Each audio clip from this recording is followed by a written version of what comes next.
अब जिसने 2 वर्ष 3 वर्ष 4 वर्ष 5 वर्ष भक्ति की, उनको सब सुख हो गए, कष्ट आवे को नहीं, क्योंकि तो सर्व सुखदायी परमात्मा सुख सागर है ये। अब उनका भूल पड़न लागी, अभिमान होने लग गया, यहाँ छोटी छोटी बातों पर अभिमानवश कोई 100 डिफेक्ट हमारे में निकालने लग जाते हैं। फिर उनको समझाया जाता है, क्योंकि दास एक टीचर है, तुम स्टूडेंट हो, आपको दास कभी प्यार भी देगा, गलती करोगे तो धमकाओ भी गा, भाई खबरदार ऐसा कर दिया तो ना जाने की आवश्यकता नहीं है, क्यों अपना कर्म बिगाड़ रहे। तो क्योंकि सुख हो गया बीता, वो छोटी मोटी बातों में अपने आप निकल जाते यहाँ से। और अब वो क्या कहते हैं कि हम तो अब भी सुखी है, हम तो पहले भी सुखी थे, अब हमारा क्या बिगड़ गया।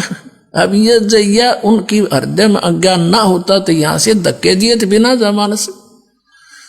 अगर इतना ज्ञान उनमें होता तो यहां से नहीं जा सकता, क्योंकि जो बच्चा अध्यापक उसको धमकाता है उसके हित में, और यदि वो बच्चा अध्यापक के धमकाने से, खुरकाने से, डांट लगाने से और स्कूल त्याग जाता है तो कितनी बुद्धिमत्ता की उसने। अब यहां आप स्टूडेंट हो, विद्यार्थी हो, तो अध्यापक का कर्तव्य बना है इनको खुरका धमका के इनके भविष्य को देखते हुए इनको सुचारू करूं। और बच्चा जो डॉक्टर अपने टीचर की डांट भी खाता है और आगे फिर बढ़िया ठीक ढंग से उस त्रुटि को ठीक करके आता, तो वो बच्चे सफल होते हैं। और जो छोड़ के भाग जाता है तो उसको अपना जीवन नाश करते हैं। अब उनको फिर पता चलेगा, वो कह रहे ना अब हमने कोई तकलीफ नहीं, हम सब ठाठ हैं यूं के यूं। अब वो 2-4 वर्ष की जो भक्ति उन्होंने सुचारू की थी, अब वो उसके गुड अकाउंट में है, अब वो नरे पाप कर रहा है। तो जब तक उसकी वह पूंजी रहेगी पुनों की भक्ति की, तब तक तो वो से आग लगाओ, शराब पियो, बकवाद करो, भगवान ने भी याद ना करो, तो वो तो पूरी देगा काल उनको, काल के उसमें चले गए विधान में।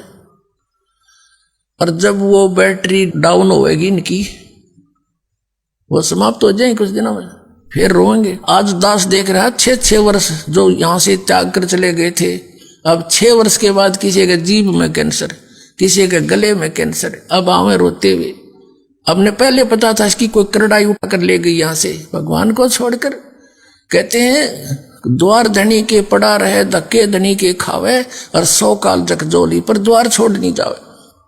अब जैसे विद्यार्थी को टीचर उसी को खुरकाता धमकाता है, उसके भविष्य को देखते हुए, जो स्कूल विद्यालय में प्रवेश है उसके अंतर्गत आता है, वही बच्चा जो पहले गलती करता था, स्कूल त्याग गया और फिर बाहर बकवाद करता फिरता है, गधे पर बैठ कर घूम रहा है बकवादों में, और टीचर पास से जा रहा है, वो नहीं टोकेगा उसको, चाहे बाढ़ में जाए तो अब टीचर से उसका लिंक नहीं रहा। तो बाहर गए हुए व्यक्ति ये सोचते हैं कि हम ठाठ से हैं, सारे गधे पर बैठे अंडे हैं, अब ना कोई हमें कुछ कहता, ना कोई तकलीफ होती। तो अब परमात्मा उनको नहीं कहेगा, क्योंकि परमात्मा के ऑपरेशन थिएटर मारने केवल डॉक्टर का काम है। अब कोई कहता मैं तो नहीं कराता ऑपरेशन, चला जा, डॉक्टर को पता है कि 6 महीने मर लेगा, 6 महीने से ज्यादा नहीं जिएगा, और वही होता है। तो पुण्यात्माओं, ये वो स्थान है, यहां पर आपने केवल एक उद्देश्य लेकर आना है कि हमारा कल्याण हो।